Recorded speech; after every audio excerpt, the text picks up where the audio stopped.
got some unboxings to do. This one, I think I have an idea of what it is. It says it's from Hungary, and I backed a comic book from Hungary on Kickstarter. So that's what I think this is, and it looks like it is what it is. It was very inexpensive. I was shocked actually how cheap it was to get this and what you were going to get for it. So I got two books here. It looks like an ash can, and this is slightly bigger than ash can, and it comes with a coaster, so that's cool. I love coasters. So I'll probably not use this since I have tons of them, and keep that nice and safe. So this is All Star, Not All Stars Are Bright, by Milan Kovacs and Steve Fabian. So I think a lot of this stuff might have been do-it-yourself or something like that, or maybe this is just what happens when you do an ash can with a cardstock cover. You kind of get breaking in the spines here, and then the stapling, and so I mean there's some dents and stuff. This came from Hungary, so it's hard for me to complain on the condition of the books, but that's kind of what happens though when you send it in something like this. So not great on the shipping, guys, but hey, it was pretty inexpensive, so I'm not gonna complain too much. Oh, there's a whole bunch of other stuff. So yeah, here's the All-Star book, and it is, oh, it's in full color and everything. Unfortunately, it got super destroyed in the shipping, so that kind of sucks. You know, like I've talked about on videos past, you know, we're collecting comics here, so if you're doing a Kickstarter and you have, you know, hit your goal, you really should try your best to protect these books when you ship them out to your backers, because the likelihood of me backing another project when getting the books in this condition is probably not going to happen. So, but if it comes in nice and safe and it looks like what you promised, I'll back your next project. But if you don't do that, then I probably won't back your next project. So, yeah, it comes with a bunch of extras, a little comic short, a bunch of stickers, so little mini prints and stuff like that, which are cool. I'm just going to keep those all together. That's what I do with my Kickstarter stuff, all the extras. I bag and board it in a separate bag and board, and then put it right behind the comics that I get. So if they're ever, you know, they ever take off, I can go, hey, look all the cool old stuff that I got with it when I backed their project. But when they're in this condition, it's a bit rough. So that's the first package. Got another one. Not a huge fan of these. They're better definitely than these bubble wrap mailers. The bubble wrap mailers are no good. So this has a little bit of sturdiness into it, so hopefully there wasn't an issue. This is by Beef Bros. This is by Aubrey Sitterson, one of my buddies, and yeah, it came out pretty good. The art looks amazing. Aubrey's a great writer, so I was happy to back this project. Super cool. I really dig it. So I need to do a pinup for this guy. I told him I would before the end of the Kickstarter, but I just got so behind I wasn't able to. But I still want to do something. Just throw it online. So really cool book. It comes with a little, whatever this is. We did it together. So yeah, this is like a Kickstarter huzzah. So I'll put that right in the back of the book. Thank you for this, Aubrey. It looks really good. And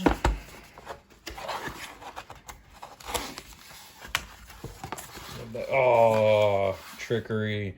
So I had that one tab. I had tabbed it out when I was opening the package. I always like to check, so I should have looked inside. It's painter's tape, so it comes up pretty easily, and it's a cardboard in front of it, so I don't feel like I'm damaging the book in any way. Yeah, I think I've backed over 110 Kickstarters. So since I do so many Kickstarters myself, I love supporting the community. Oh, hell yeah. So this is Invincible, number 11. I got this on a great deal. This was going for over, like, around 200. And I thought it was because of what goes on in this issue, but I think it's more so. I think that's part of it, but also this is the lowest issue print run. So I think this is somewhere in like 7,000s. I believe that's the case, and so yeah, I got this on a hell of a deal. So normally, or before the cartoon came out, these were going for about 125. That was before the cartoon even came out. After the cartoon came out, this jumped all the way up to 200 plus. I managed to get this for 125. So that was a steal. So after the fact, and the book looks like it's in a really great condition. I remember the pictures being really nice, and I don't see any issues with the spine. Yeah, this looks great. So the fact that the guy sold it to me as cheap as he did, that's remarkable. So really happy I got that. This is rounding me out. I'm finally getting to the end of the road on those early issues of Invincible, the very expensive ones. So I think I only need, at this point, for the early issues, issue 7. Everything else I've gotten. I have a bunch of, or not a bunch, I have 20 issues to go for the remainder of the series. And it's like ladder ones. Like it's a lot of, I think it's out of the hundreds. I think there's like only 2 in the hundreds that I need. It's like 87 or 86 or something like that. And, oh, sweet. Okay, so this, if you guys saw in the previous video or the video before, I got this for 15 bucks. And then a week or two later, it jumped all the way up to $60. So I ended up getting this for 35 or 40, which was obviously way more than I paid for the first one. But my best friend, if you guys are longtime watchers, you'll know that I actually got him the Amazing Spider-Man issue, which was the first appearance of the Kingpin, and I got that I think for 160 bucks, which is insane. So I got him that for his birthday, and so this is another birthday present. It's obviously not Kingpin #1, but he has fallen in love with the Invincible cartoon, and so it's our 2 favorite characters in a crossover. So this I had to try to find another copy of this, so I got it at a great deal. So I'm happy I could give that to him for his birthday. And I love the extra cardboards. I recently went to a comic store and split a long box with my buddy Keith. And so we got a ton of books that I need to put bags and boards on. So if I can get some free boards, that's a-okay with me. All right. Okay. This is double protected. I like that. Let's see what this is. Oh, Invincible #3. Okay, I got this on a deal. I can't remember the deal. I'll put it in the bottom left corner what I got this for. I already have this, but it was the price that I got it at. I had to grab it. A lot of the early Invincible issues just had such low print runs. It was the early aughts, so there wasn't a ton going on in the comics around that time. And yeah, so I picked this up just to have a second copy. I have a couple of doubles of the early Invincible run, and I'm hanging on to them. Okay, so this is the Steve Rude Kickstarter.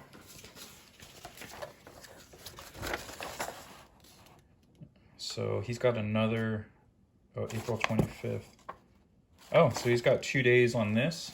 So he has another Kickstarter going on. This is the 24th as I record this. Might not be up by the time this is over. Look at this. They wrapped it, and look how pleasant this is. It's like a Christmas present that I paid for. Oh, right on. Tons of extra stuff. That came with this coin. I noticed they've been doing these coins a lot. And, all right. The Coming of Gormondo, I think that's what this is. It's a Nexis. It's like maybe it's a temporary tattoo or something, I don't know. And then like a little mini comic. That's pretty cool. And then this is signed version. It's very cool. Kickstarter edition. So, yeah, I see Steve Rude at San Diego Comic Fest every year, and he's been nice enough to give me pointers, and I had the opportunity to sit and draw with him and learn from him. So when I saw this come up, I had to back the project. It's very cool. And then this is the last one. This, I don't know what came in this. Might be a CGC situation, but they packed the heck out of this box. Like crazy amount. I mean, good on them. Yep, some CGC situation.